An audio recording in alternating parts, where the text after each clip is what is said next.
देखिए अभी नेक्स्ट हमारा एमसीक्यू है कि टी सेल रिसेप्टर टीसीआर जो है binds with MHC molecule binds with, तो उसका आंसर है एमएचसी। ठीक है, देखते हैं अभी तो एमएचसी के बारे में पढ़ेंगे। एमएचसी देखिए मेजर हिस्टोकम्पैटिबिलिटी कॉम्प्लेक्स 1 और 2 ये 2 होते हैं। ठीक है ना। अच्छा, उसमें देखें क्या लिखा है कि MHC encoded by HLA gene present MHC encoded by HLA gene. ठीक है, HLA जीन जो है ना presents antigen fragments to T cells and binds T cell receptors. ठीक है, देखें बाइंड टी सेल रिसेप्टर्स, इधर बी सेल का कोई किस्सा नहीं है। ठीक है ना। तो ये देखें हमारा MCQ है टी सेल रिसेप्टर्स। ठीक है, ये देखें ये हमारा MCQ है।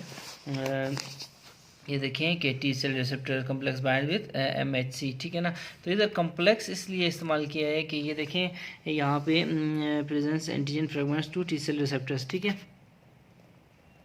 अच्छा, उसके बाद देखिए हम इधर थोड़ी सी डिफरेंसेस देखते हैं MHC1 और MHC2 में क्या डिफरेंसेस हैं। सबसे पहले 1 इस तरफ 2 इस तरफ ना, तो लोकेशंस देखें इनके HLA जो है ना लोकेशंस HLA HLA-B HLA-C। ठीक है, ABC जो है हमारे देखें ना ये HLAs आपको देख रहे हैं ना A B और ये C। ठीक है, ये जो है ना ये लोकाई हैं MHC1 के। ठीक है, MHC1 ये लोकाई है 1 लेटर। ठीक है, ABC ये देख रहे हैं ना।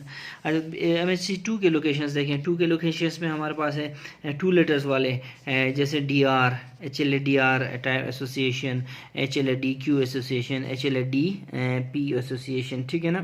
तो ये हमारे पास ये देखें इस टेबल पे हमारे पास सिर्फ 2 हैं, DR के हैं 3 4 5, DQ के भी हैं। ठीक है ना। तो ये देखें सिलेक्ट डिजीज़ में बाकी जो हैं ABC हैं। ठीक है, सिंगल। यहाँ पे देखें फिर हमारी बाइंडिंग देखें TCR binds with CD8 8 Ekam 8 MHC। ठीक है ना। MHC में फिर MHC2 में जो बाइंडिंग है TCR बाइंड्स विद CD4 4 दूने 8। ठीक है। अच्छा, उसके बाद देखें नीचे cell structure 1 long chain and 1 short chain. MHC की 1 लॉन्ग चेन, MHC1 है ना 1 लॉन्ग 1 शॉर्ट, MHC2 है ना दोनों बराबर। ठीक है, तो वो देखें शॉर्ट चेन और लॉन्ग चेन का कंसेप्ट यहाँ पे देखें ये लॉन्ग 1 ठीक है, इसको सीधा करो तो 1 बन जाता है। फिर एक छोटी चेन है बीटा 2 माइक्रोग्लोबुलिन। ठीक है, उसके बाद यहाँ पे देखिए यहाँ पे क्या है, ये देखें 1 long chain alpha 1 alpha 2 1 long chain beta 1 beta 2 2 equal length chains. ठीक है ना, 2 अल्फा हैं 2 बीटा हैं। ठीक है, जबकि इसमें देखें अल्फा जो 2 और 3 है ना और 1 अल्फा 1 2 3 एक में ही है ऐसे सीधे करके। ठीक है ना, और उसके बाद बीटा 2 इसमें है। ठीक है, इसमें कोई भी बीटा 1 नहीं है, बीटा 1 की जगह में अल्फा 1 है। ठीक है। अच्छा, उसके बाद ये हो गया उसके बाद क्या हुआ, उसके बाद देखें कि जो एक्सप्रेशन है all nucleated cells express MHC1, APCs express MHC1 and platelets except RBCs। Platelets भी MHC1 वो करते हैं एक्सप्रेस करते हैं, जबकि APCs MHC2 सिर्फ APCs एक्सप्रेस करते हैं। ठीक है ना, ये आपने याद रखना है। उसके बाद देखें जो फंक्शन है, फंक्शन क्या है करीब से देखें, फंक्शन है प्रेजेंट्स एंडोजिनस एंटीजेंस यानी कि वायरस और यानी कि वायरल और cytosolic proteins to CD8 cytotoxic T cells. ठीक है ना। MHC1 का क्या फंक्शन है, इट प्रेजेंट्स एंटीजन जी वायरल और cytosolic proteins to CD8 cytotoxic T cells, जबकि यहाँ क्या है, इट प्रेजेंट्स एक्सोजिनस जी bacterial proteins to CD4 helper T cells CD4 helper T cells को प्रेजेंट करता है MHC2। ठीक है। अच्छा, उसके बाद देखें दोनों का फंक्शन प्रेजेंटेशन है। ठीक है ना, लेकिन इसमें देखिए MHC1 में 1 वनडोजिनस एंटीजन को ना MHC1 जो है वनडोजिनस एंटीजन को CD8 साइटोटॉक्सिक टी सेल्स को प्रेजेंट करता है, वायरसेस को। ठीक है ना। अच्छा, उसके बाद यहाँ पे एक्सोजिनस है ना। ठीक है, एक्सोजिनस एंटीजन बैक्टीरियल प्रोटीन्स है टू CD4। ठीक है ना, जो यहाँ पे देखें जो CD8 है ना, this is made for directly killing of virally infected cells, ठीक है ना। ये देखें CD8+ T सेल्स डायरेक्टली किल वायरस इन्फेक्टेड सेल्स, ठीक है ना। ये आपने हमेशा याद रखना है, T सेल्स जो हैं, ठीक है ना। सेल मीडिएटेड इम्यूनिटी तो हमने इम्यूनिटी में पढ़ा था, ये है ह्यूमरल इम्यूनिटी, ये सेल मीडिएटेड इम्यूनिटी, ठीक है। अच्छा, वो भी हम पढ़ते हैं अभी। उसके बाद देखें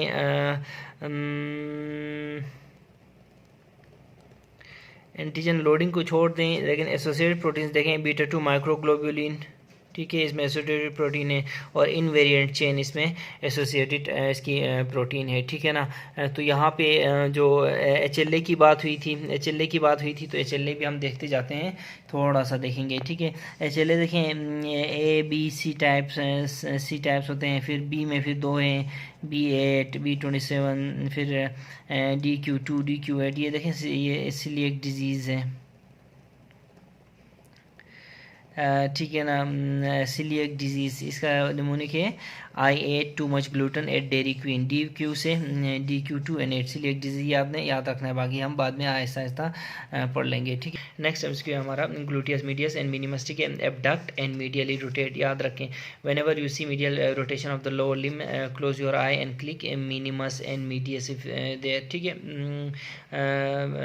ये इतना हो गया, ठीक है। जब भी आप कोई क्या करें, मीडियल रोटेशन देख लें, तो मीडियस को मिनिमस को क्लिक करना है, ठीक है। Ciliary body, pigment epithelium retina is continuous with pigment epithelium of ciliary body, ठीक है। तो ये आपने देखना है, pigment epithelium of retina is continuous with pigment epithelium of ciliary body.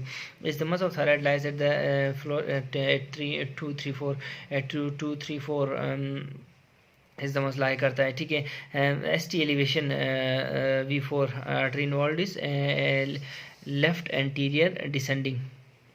उसके बाद है ST एलिवेशन एट V4, ठीक है ना, artery involve is left anterior descending, ठीक है। Note that it is the most commonly involve artery in coronary artery disease, ठीक है। एकदम और MCQ पढ़ते हैं पेज 158 पे। 58 में ये देखें, एंटीरियर वॉल MI ऑमलेट, इसको हमने ये किया था कि इधर भी लेफ्ट एंटीरियर डिसेंडिंग ही है, AWM ऑम लेड, इसको हमने इस तरह लेफ्ट एंटीरियर डिसेंडिंग, ठीक है। एंटीरियर वॉल MI को ये आपने इस तरह याद रखना है, AWM LAD लेड ऑमलेट याद रखना है। नेक्स्ट हमारा MCQ है जो है left circumflex artery involve in MI, old MI with new MI, ठीक है। ओल्ड MI हो गया, new MI, area involve is left anterior and left ventricle, क्या है यार कि जो लेफ्ट सर्कमफ्लेक्स आर्टरी LCA बोल, इसको LCA इन्वॉल्व इन MI, ठीक है। मायोकार्डियल इन्फेक्शन में ये इन्वॉल्व हो रही है, और इसका ओल्ड MI भी है, न्यू MI भी हो रहा है। तो एरिया इन्वॉल्व कौन कौन सा होगा, left atrium plus left ventricle, क्योंकि left circumflex artery left atrium और लेफ्ट वेंट्रिकल को सप्लाई करती है, ठीक है। तो left circumflex artery supplies both left atrium and left ventricle, ठीक है ना। Most commonly involve heart valve is mitral valve, ठीक है। यहाँ पे जो रिगर्जिटेशंस ऑफ द वॉल्स अगर कहीं से मिल सकें तो वो पढ़ता, वो आपसे कहें कि क्या कहें कि infusion of 1 litre of normal saline अगर करें तो क्या होगा, तो आपने कहना है कि इंक्रीज यूरिन ऑस्मोलैरिटी, ठीक है ना, यूरिन की ऑस्मोलैरिटी बढ़ जाएगी, ठीक है।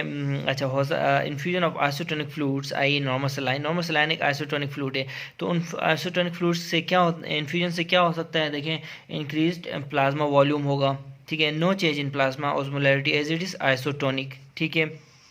अच्छा, उसके बाद इंक्रीज यूरिन वॉल्यूम होगा, ठीक है, लेकिन साथ साथ इंक्रीज यूरिन ऑस्मोलैरिटी भी होगी, ठीक है। तो यूरिन वॉल्यूम और यूरिन ऑस्मोलैरिटी से बढ़ सकता है, ठीक है। 2 चीज़ें बढ़ सकती हैं, यूरिन का वॉल्यूम और यूरिन ऑस्मोलैरिटी। प्लाज्मा ऑस्मोलैरिटी में कोई चेंज नहीं होगा, और इंक्रीज इन प्लाज्मा वॉल्यूम भी होगा, ठीक है। तो ये देखें, increase and no change in plasma osmolarity as it is isotonic, ठीक है ना। स्ट्रोक हो गया है, डेथ हो गया, ऑटोप्सी ऑफ ब्रेन की गई है, फिर नेक्रोसिस है, तो ये कौन सा नेक्रोसिस होगा, ब्रेन में लिक्विफेक्टिव नेक्रोसिस होता है, ये आपने याद रखना है, ठीक है ना। ब्रेन में लिक्विफेक्टिव नेक्रोसिस होता है। तो ये हमारा जो था नेक्रोसिस के बारे में हम थोड़ा सा अभी पढ़ते हैं। देखिए नेक्रोसिस जो है ना वो सबसे पहले इसमें एक्सोजेनस इंजरी आती है, प्लाज्मा मेम्ब्रेन डैमेज हो जाती है इसमें, अनलाइक एपोप्टोसिस। एपोप्टोसिस में सब कुछ बैलेंस रखा जाता है, जो मेम्ब्रेन को अंदर से सेल को वो किया जाता है, लेकिन नेक्रोसिस में सबसे पहले मेम्ब्रेन डैमेज हो जाती है और cell undergo enzymatic degradation, proteins denature हो जाते हैं, कंपोनेंट्स लीक हो जाते हैं, लोकल इन्फ्लेमेटरी रिएक्शन हो जाती है। ठीक है, ये सारा अनलाइक एपोप्टोसिस। एपोप्टोसिस देखें एक programmed ATP dependent programmed cell death है। ठीक है ना, इसमें ना मेम्ब्रेन को इंटैक्ट रखा जाता है और अंदर से काम किया जाता है। ठीक है, अच्छा नेक्रोसिस मुख्तलिफ टाइप्स की होती है। देखें कोआगुलेटिव नेक्रोसिस, लिक्विफेक्टिव, कैजियस, फेट, फिब्रिनाइट और हमारे पास आ गया गैंग्रीनस। ठीक है ना, तो ये हमारी टाइप्स ऑफ द जो नेक्रोसिस हैं। सबसे पहले देखते हैं हमारी जो कोआगुलेटिव नेक्रोसिस कहाँ कहाँ होती है। देखें कोआगुलेटिव necrosis heart, liver and kidney में। ठीक है, जैसे एमआई में, दिल में कोआगुलेटिव नेक्रोसिस होती है। ठीक है, तो ये कहाँ देखें सीन इन जब भी इस्कीमिया हो इन जगहों में और या इन्फाक्ट हो इन जगहों में। ठीक है, लेकिन ब्रेन इस्कीमिया में कोआगुलेटिव नहीं होती, याद रखें। ब्रेन इस्कीमिया में लिक्विफेक्टिव होती है। ये देखें एब्सेस, ये लिक्विफेक्टिव अल्कोहलिक लिक्विड है। लिक्विड में क्या होता है, ब्रेन एब्सेस, बाप, ब्रेन एब्सेस और पी। ठीक है, प्लूरल डिफ्यूजन, परमानेंट एम्बोलिज्म। ठीक है ना। अच्छा उसके बाद देखें कि क्या होता है कि नीचे आ जाए, ये हो गया। उसके बाद देखें केजियस नेक्रोसिस। केजियस नेक्रोसिस हमारी कहाँ होती है, टीबी और सिस्टेमिक फंगाई। टीबी और सिस्टेमिक फंगाई में हमारी जो है फॉर एग्जांपल हिस्टोप्लाज्मोसिस नोकार्डिया। ठीक है, फंगाई में ये केजियस नेक्रोसिस होती है। फेट नेक्रोसिस कहाँ होगी, फेट नेक्रोसिस पेंक्रियाज और ब्रेस्ट में होती है। ठीक है, तो पेंक्रियाज में जो होती है उसको एंजाइमेटिक बोलते हैं, ब्रेस्ट में जो होती है उसको नॉन एंजाइमेटिक बोलते हैं। ठीक है ना, पेंक्रियाज में क्या होता है, सपोनिफिकेशन ऑफ द फैट होती है। ठीक है, ये क्या होती है अभी मैं 2 मिनट में बता देंगे।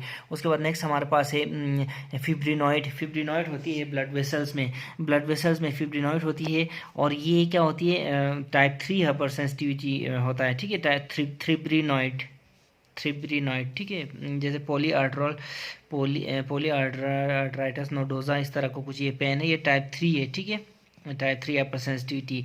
अच्छा इम्यून वेस्कुलर। ठीक है, उसके बाद नॉन इम्यून में देखिए हाइपरटेंसिव इमरजेंसी हो या प्री एक्लेम्सिया हो तो ये फिब्रिनॉइड नेक्रोसिस हो सकती है। ठीक है, याद रखें। उसके बाद देखें गैंग्रीनस बहुत इंपॉर्टेंट है। देखें हमने कहा था कि डिस्टल एक्सट्रीमिटी एंजियाटी ट्रैक में क्रोनिक इस्कीमिया हो, हमने कहा था कि देखें इस्कीमिया हो अगर इन जगहों में तो कोआगुलेटिव हो गई इस्कीमिया, या ब्रेन इन्फार्क्ट हो अगर जो ब्रेन में तो ये लिक्विफेक्टिव हो गई। लेकिन देखें इस्कीमिया अगर लिम्स में हो तो वो हमारी गैंग्रीनस हो जाती है। ठीक है, गैंग्रीनस हो गई हमारी इसकी जो नेक्रोसिस। ठीक है, तो ये हमारी 2 टाइप्स की होती है, क्रोनिक इस्कीमिया के बाद जीआईटी में और डिस्टल एक्सट्रीमिटी में। गैंग्रीनस जीआईटी में और डिस्टल एक्सट्रीमिटी में ये होती है गैंग्रीनस। तो ये 2 टाइप्स की ड्राई गैंग्रीनस जो होती है ना वो इस्कीमिया की वजह से और इसमें कोआगुलेटिव फीचर्स होते हैं। और wet gangrenous super infection with bacteria जब होता है ना तो उसको कहते हैं वेट गैंग्रीनस। ठीक है, इसमें फिर लिक्विफेक्टिव सुपर इम्पोज ऑन कोआगुलेटिव, सब पहले कोआगुलेटिव होता है इसमें भी, उसके बाद सुपर इम्पोज करता है लिक्विफेक्टिव नेक्रोसिस। ठीक है ना, ये आपने याद रखने हैं। तो ये इधर भी देख लें, ये देखें गैंग्रीनस जो होती है ना वो 2 टाइप, ड्राई वेट में विद बैक्टीरिया। ठीक है, लिम्स एंड जीआईटी में, ये ड्राई में इस्कीमिक कोआगुलेटिव। ठीक है, ये लिम्स में और जीआईटी में, ये भी लिम्स में और जीआईटी में होती है। ठीक है, अच्छा उसके बाद देखें कुछ हम उसके स्पेसिफिक फीचर्स पढ़ते हैं। स्पेसिफिक फीचर्स में कोआगुलेटिव नेक्रोसिस में क्या होता है, इस्कीमिया और इन्फेक्शन होता है। ठीक है, इस्कीमिया और इन्फेक्शन। ठीक है, लिक्विफेक्टिव नेक्रोसिस में लाइसोसोमल एंजाइम्स, ठीक है, L for लिक्विफेक्टिव, L for lysosomal enzymes. ठीक है, ये न्यूट्रोफिल से निकलते हैं और तबाही मचाते हैं। उसके बाद केजियस नेक्रोसिस में देखें macrophages wall of the infecting organism. Caseating necrosis होती है ना टीबी में और उसमें, तो ये मैक्रोफेजेस का इसमें बहुत बड़ा रोल होता है और ग्रेनुलोमा फॉर्मेशन होती है इसमें। ठीक है, इसमें भी लिम्फोसाइट्स और मैक्रोफेजेस होते हैं। ठीक है, आपको पता है केजियस ग्रेनुलोमा की डेफिनेशन में आपने पढ़ा होगा। ठीक है, उसके बाद फेट नेक्रोसिस पैंक्रियाटिक और ब्रेस्ट टिश्यूज, इसमें देखो एंजाइमेटिक में पैंक्रियाटाइटिस है ना, तो इसमें सेपोनिफिकेशन क्या है, damage pancreatic cells release lipase, ठीक है। अच्छा, विच ब्रेक्स डाउन, लाइपेज क्या करता है, जो फैट है ना ट्राइग्लाइसराइड उसको ब्रेक डाउन करता है, उसमें जो फैटी एसिड्स हैं वो कैल्शियम के साथ बाइंड करके क्या बनाते हैं, फिर इसको सेपोनिफिकेशन कहते हैं। फैटी एसिड जब कैल्शियम के साथ बाइंड करते हैं तो सल्फोनिफिकेशन, चाकी वाइट अपीरेंस होती है इसकी, ठीक है। उसके बाद देखें जो फेट नेक्रोसिस हमने पढ़ा। अच्छा, ये कैल्शियम का इसमें देखें हमने रोल देख लेना है, फैटी एसिड्स के साथ कैल्शियम बाइंड करता है। नीचे आ जाए, नीचे उसमें देखें फिब्रिनॉइड में इम्यून कम्प्लेक्स में डिपोजिशन टाइप 3, ठीक है। ये है ना टाइप 3 पोली आर्ट्राइट्रस नोडोजा, ठीक है ना, इसको आपने याद रखना, ये टाइप 3 है, ठीक है। हाइपरटेंसिव सेंसिटिविटी रिएक्शन में। अच्छा, वेसल वॉल्स और थिक, इसमें क्या होता है, फिब्रिनॉइड जब होती है ना वेसल वॉल्स थिक होते हैं, पिंक नजर आते हैं। अच्छा, यूसिन और हेमोडोक्सिलिन में, ठीक है। गैंग्रीनस हमने बता दिया, dry wet, dry ischaemic, coagulative wet जो होती है ना विद बैक्टीरिया, पहले कोआगुलेटिव होती है ये, उसके बाद लिक्विफेक्टिव होती है, ठीक है ना। तो ये आपने देख लेना है, सही है।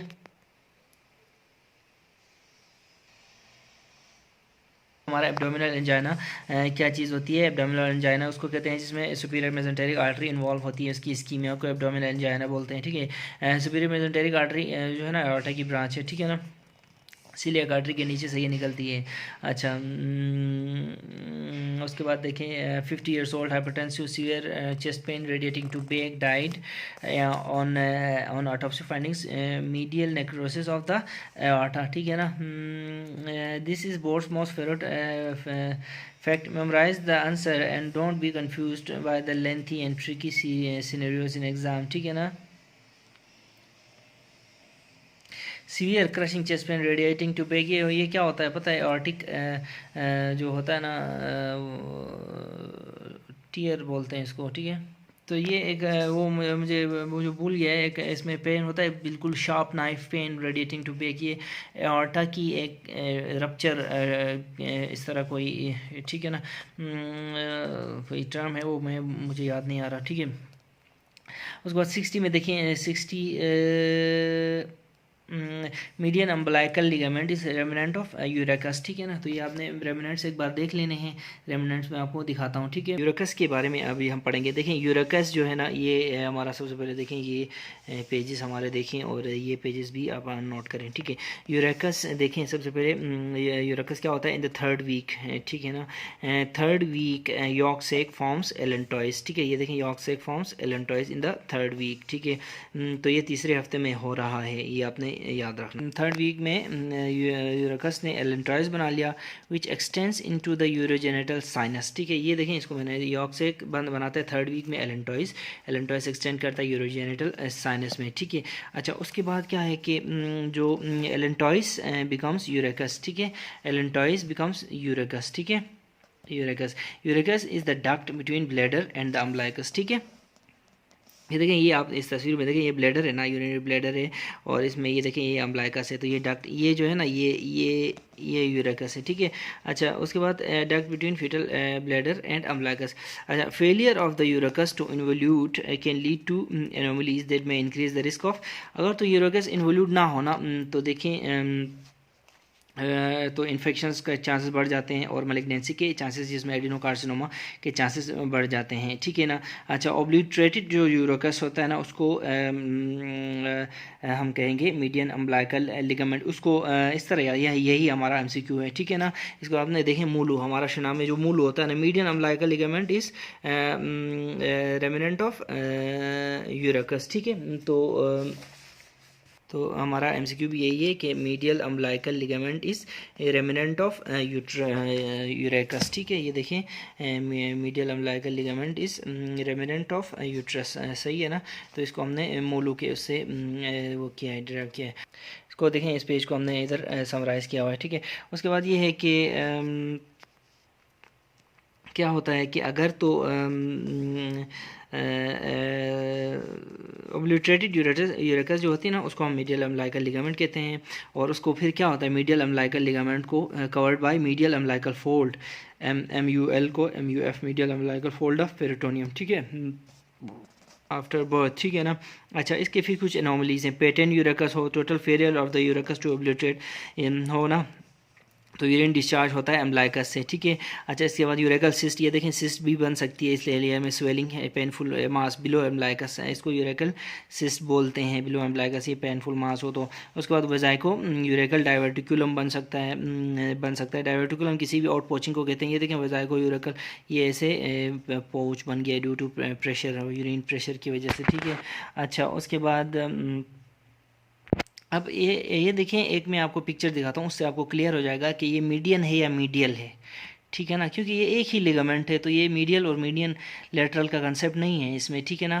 देख सकते हैं कि ये मीडियन अम्बलाइकल लिगामेंट है, ये ब्लैडर से निकल रहा है और अम्बलाइकस तक ये जाता है, ठीक है ना। तो यहाँ मीडियल और लेटरल नहीं है, ये मीडियन है जो सेंटर में है, और अकेला जो यूरेकस का जो है ना रेमिनेंट है, ठीक है ना। इसको आपने देखना है। इसके अलावा ये देखें 569 पे ये कोर्स ऑफ यूरेटर है, इसको आप रोक के इधर भी देख सकते हैं यहाँ पे। तो इसमें हम कुछ डेरिवेटिव्स करते हैं, एडल्ट डेरिवेटिव्स, फीटल डेरिवेटिव्स, ठीक है ना। इसको हम थोड़ा सा उसमें भी थोड़ा सा पढ़ते हैं, ठीक है। देखें यहाँ पे एलेंटॉइस फीटल स्ट्रक्चर है, ये पोस्टनेटल डेरिवेटिव है, नोट्स हैं, ठीक है ना। ये देखें एलेंटॉइस जो है, एलेंटॉइस यॉर्क सेक से एलेंटॉइस बनती है, एलेंटॉइस से 3rd वीक में, ठीक है। एलेंटॉइस से यूरेकस बनता है, ठीक है ना, एलेंटॉइस से यूरेकस बनता है।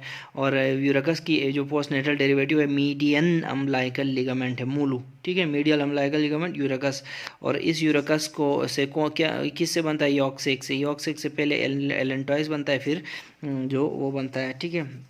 अच्छा, इसके अलावा यहाँ भी एक निमोनिक है, urachus is part of allantoic duct, ठीक है। Allantoic duct all duct, it is all duct, all of it, ठीक है। लेकिन यूरेकस इसका पार्ट है, अचूक, ठीक है, अचूक पार्ट है, अचूक डब्ल्यू यूरेकस, ठीक है। अच्छा, ये ऑल डक्ट है, ये ना, ये ब्लैडर और अम्बलाइकस के बीच में ऑल डक्ट को एलेंटॉइस कहते हैं, ठीक है ना। अच्छा, उसके बाद देखें जो डक्टस आर्टेरियोसस है वो एडल्ट में फिर क्या बनेगा, लिगामेंटम, ये लिगामेंट बन जाता है, लिगामेंटम आर्टेरियोसम, ठीक है। डक्टस वेनोसस क्या बन जाएगा, लिगामेंटम वेनोसम बन जाएगा। इससे पहले ये देखें after birth structures like umbilical veins, arteries and ductus venosus all change into ligaments, ठीक है। यही कि यहाँ पे है कि ductus arteriosus ligamentum arteriosum, ductus venosus ligamentum venosum, ठीक है। फोरामेन ओवेल जो है फोसा ओवेलिस है, ठीक है। फोरामेन ओवेल जो है फोसा ओवेलिस बन जाता है। और नोटोकॉर्ड जो है ये न्यूक्लियस पल्पोसस बन जाता है, ठीक है ना। और ये न्यूक्लियस पल्पोसस बन जाता है, ठीक है ना। और आपको पता है न्यूक्लियस पल्पोसस में कौन सा जो कोलेजन होता है, टाइप 2, ठीक है। उसके बाद umbilical arteries, medial umbilical ligament, इस जगह में मीडियन नहीं है, मीडियल है, ठीक है ना, मीडियल मुल्ला, इसको आप MULLA आर्टरीज, ठीक है, अम्बलाइकल आर्टरीज, ठीक है, जो है ना वो मीडियल अम्बलाइकल लिगामेंट बन जाती हैं इसमें। और इसमें देखें ना सिमिलरिटीज़ है, इससे आपने ख्याल रखना है, ठीक है। उसके बाद देखें अम्बलाइकल वेन जो है लिगामेंटम टेरिस हेपाइटस बन जाता है, ठीक है ना। और it is content in falciform ligament, ठीक है। ये लिगामेंटम टेरिस जो है ना, ये राउंड लिगामेंट कहते हैं इसको, याद रखें। ये और ये राउंड लिगामेंट भी यही है, लिगामेंटम टेरिस भी यही है। ऑप्शंस में ये भी आ सकता है, ये भी आ सकता है। This is content in falciform ligament, ठीक है ना। ये भी हो गया, इसको आप रोक के एक बार फिर स्टडी कर सकते हैं। नेक्स्ट हमारे पास MCQ है, pre mature baby most common finding is patent ductus arteriosus. Patent ductus arteriosus के बारे में हमने एनाटॉमी के थोरैक्स में बहुत इसकी चर्चा की है, ठीक है ना। तो ये pre mature baby patent ductus arteriosus, ठीक है। अच्छा, पल्मोनरी आर्टरीज सप्लाई एल्वोलाई, ठीक है। एल्वोलाई जो पल्मोनरी आर्टरीज जो है ना वो सप्लाई करती हैं एल्वोलाई को। तो ये देखें जो है ना डक्टस आर्टेरियोसस है, ये पेटेंट रहता है प्रीमेच्योर बेबीज़ में, ठीक है ना। प्रीमेच्योर बेबीज़ में ये मोस्ट कॉमन एनोमली है पेटेंट डक्टस आर्टेरियोसस की, ठीक है। अच्छा, क्योंकि इसमें जो सिस्टेमिक सर्कुलेशन और प्रेशर्स और आर्टेरियल प्रेशर्स मेंटेन सही नहीं होते, तो प्रीमेच्योरिटी है, तो प्रीमेच्योरिटी में फिर डक्टस आर्टेरियोसस इसमें पेटेंट हो जाता है, ठीक है। तो ये देखें लुम्बर पंक्चर का जो क्वेश्चन था कि इसमें देखें सबसे पहले हम देखेंगे कि स्पाइनल कॉर्ड के जो है लोअर एक्सटेंट क्या है। In newborns spinal cord ends at upper border of L3, newborns में अपर बॉर्डर है यू बोन्स, इससे याद रखें कि अपर बॉर्डर ऑफ L3, ठीक है ना। और जबकि क्या है, जबकि in adults spinal cord adults lower border, adult में L है ना, तो lower for lower border of L1 to 2, ठीक है, वर्टिब्री, ठीक है ना। याद रखना है दोनों का। उसके बाद देखिए सब अरेक्नॉइड स्पेस जो है ना, इसमें CSF which contain CSF extends to the lower border of S2, ठीक है। जबकि lower border of S for sub, S for space, S for S2, ठीक है। ये L2 नहीं है, याद रखना, ये स्पेस और SS है ना, SS इसमें भी S2 है। सब अरेक्नॉइड स्पेस नीचे तक आ रही है। उसके बाद लुम्बर पंक्चर कहाँ किया जाता है? Lumbar puncture is usually preferred between, देखें lumbar L1, L2, L3, L4, L5, ठीक है, इसी को तो लुम्बर कहते हैं ना। Preferred between L3 to L5, ये देखें L3, L4 और L5 में हमारा क्या होता है, लुम्बर पंक्चर होता है। ये है हमारा लेवल ऑफ कॉर्डा इक्विना, ठीक है। इसका मेन गोल क्या होता है? गोल ये होता है कि देखिए स्पाइनल कॉर्ड एंड हो रही है L2 पे ना, L1 और L2 पे बड़ों में, और छोटों में L3 पे। तो इसको हम कोशिश करते हैं कि ये जो है उससे नीचे हो, ताकि स्पाइनल कॉर्ड को डैमेज ना हो। Goal of the lumbar puncture is to obtain sample of CSF without damaging the spinal cord, ठीक है।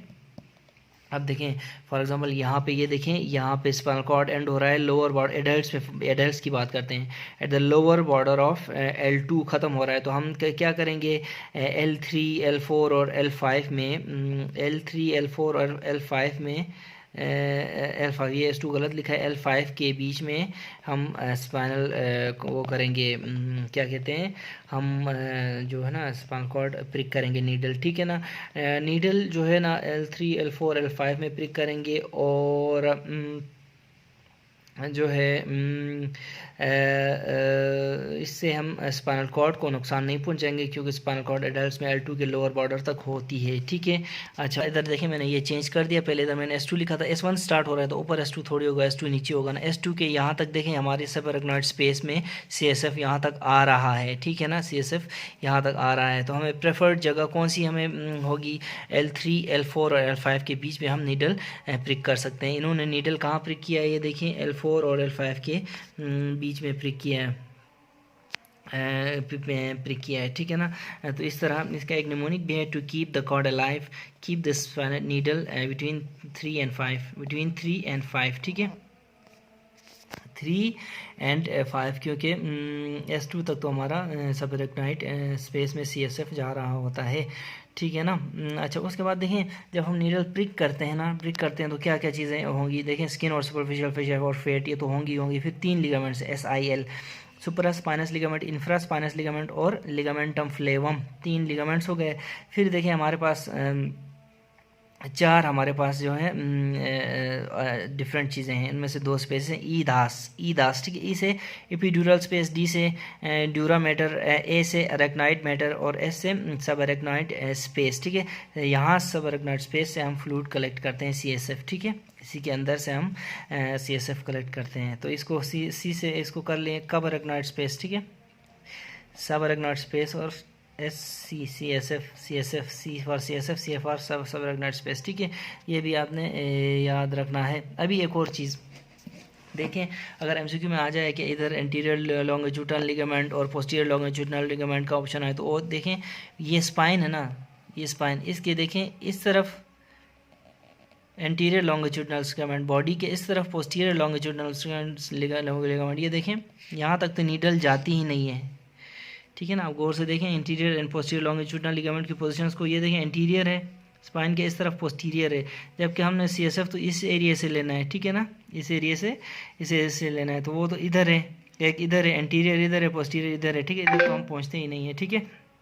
तो इसलिए इन दोनों का कोई पियर्सिंग नहीं होगी। उसके बाद आपने कोनस मेडुलरिस और कॉर्डा इक्विना, इन दोनों को अपने कंसेप्ट क्लियर करने हैं, ठीक है। एक बात तो यहाँ से पता चली कि कॉर्डा इक्विना का जो लेवल होता है वो L3, L4 to L5 होता है, ठीक है, L3, L4, L5 chorda equina का लेवल है ये, ठीक है।